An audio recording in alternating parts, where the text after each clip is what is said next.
Esta leyenda, muy poco conocida por ser propia de la pequeña ciudad ucraniana de Ovruch, es una de esas leyendas tan jóvenes, que recién acaban de superar el ámbito del rumor urbano. Cuentan en Ovruch que existe un espectro, un fantasma que algunos han visto penando de madrugada, siempre alrededor de una iglesia, siempre en noches donde la soledad ha impregnado los alrededores del sitio en que se ha aparecido. Dicen que tiene dedos anormalmente largos, que viste de negro y que tiene un rostro que evidencia juventud pese a su monstruoso aspecto. Cara aplanada, boca normalmente alargada y amplia, un ojo más grande que el otro y el cráneo deforme, terminado en una puntuda protuberancia sobre la que cuelga su larga y despeinada cabellera rubia.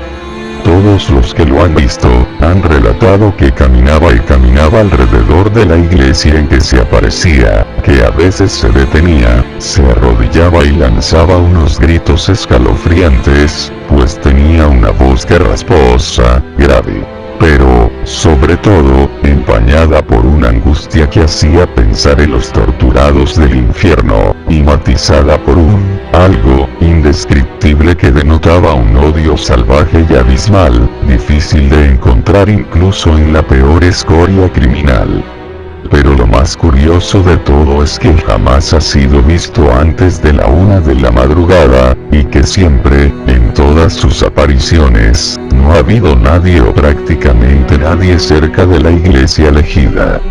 Es como si no quisiera ser visto, como si evitara dar a conocer su identidad. Además se cree que solo se manifiesta cuando no hay luna.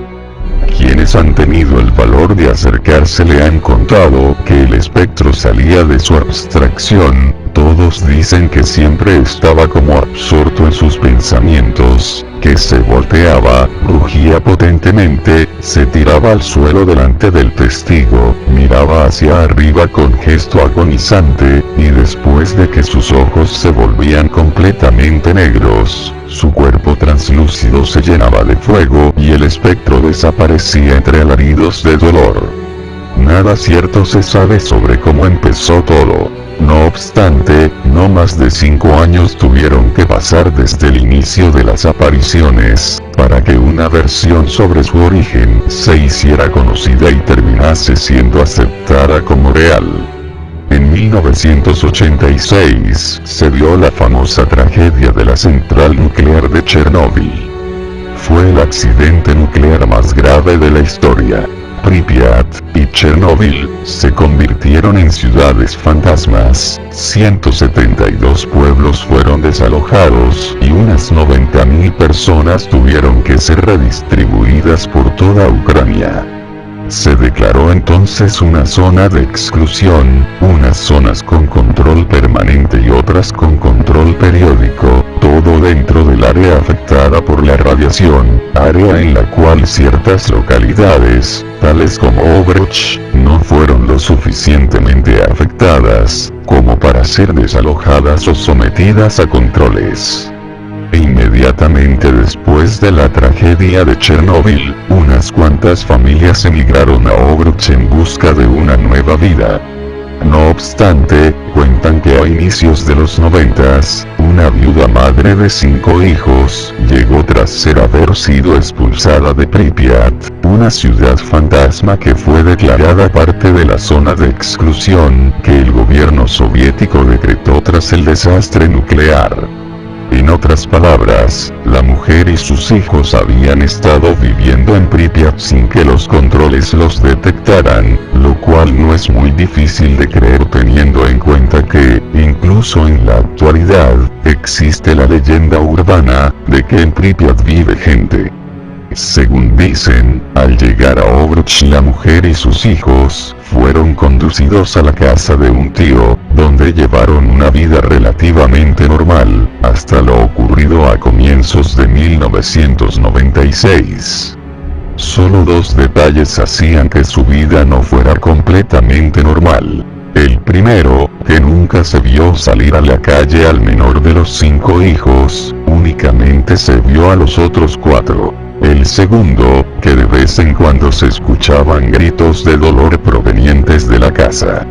Sin embargo, en cierta fría madrugada todos los vecinos del barrio se despertaron tras oír gritos en una casa. Los odio, los odio. Era lo único que todos recuerdan escuchar, aparte de unos cuantos chillidos de angustia, las detonaciones de una escopeta, y los "estoy ardiendo" previos a la escena del joven envuelto en llamas, que salió a revolcarse en la acera mientras su vida se apagaba. Tras venir a la escena, la policía encontró muerta a la madre, al tío y a los 4 hermanos del joven, que al parecer se había autoincinerado. La prensa no dio mucha importancia al asunto. Nadie supo con certeza el porqué, simplemente se especuló que había existido presión policial para que el suceso cayera en el olvido. Algunos vecinos le habían dicho a la policía que a veces habían oído gritos de dolor provenientes de la casa. Alguien incluso afirmó escuchar una vez lo siguiente: "Mi cuerpo se quema, todo es tu culpa por quedarnos en Pripyat, vieja estúpida". No obstante, la policía le restó importancia creyendo que era un simple individuo en busca de protagonismo. Con todo, lo último que se supo fue que, según los análisis forenses, no existía gasolina u otro compuesto que permitiese pensar que el joven se había suicidado autoincinerándose. Al parecer, era un extraño caso de combustión espontánea, ligado a lo que los forenses catalogaron como alteraciones genéticas.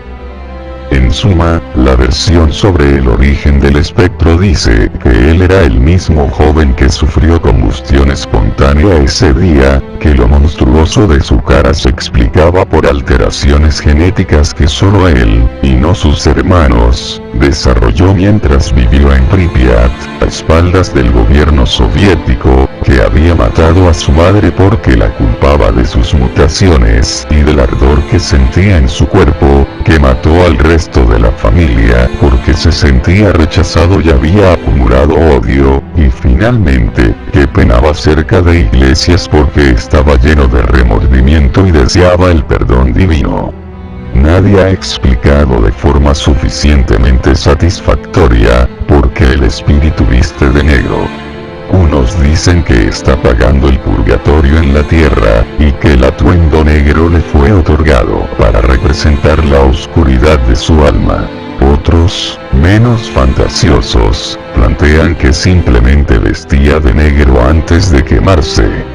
Lo cierto es que, con el paso del tiempo, la historia sobre el origen del fantasma se ha ido llenando de detalles, e incluso, ha llegado a figurar en ciertos foros virtuales de la web en ucraniano.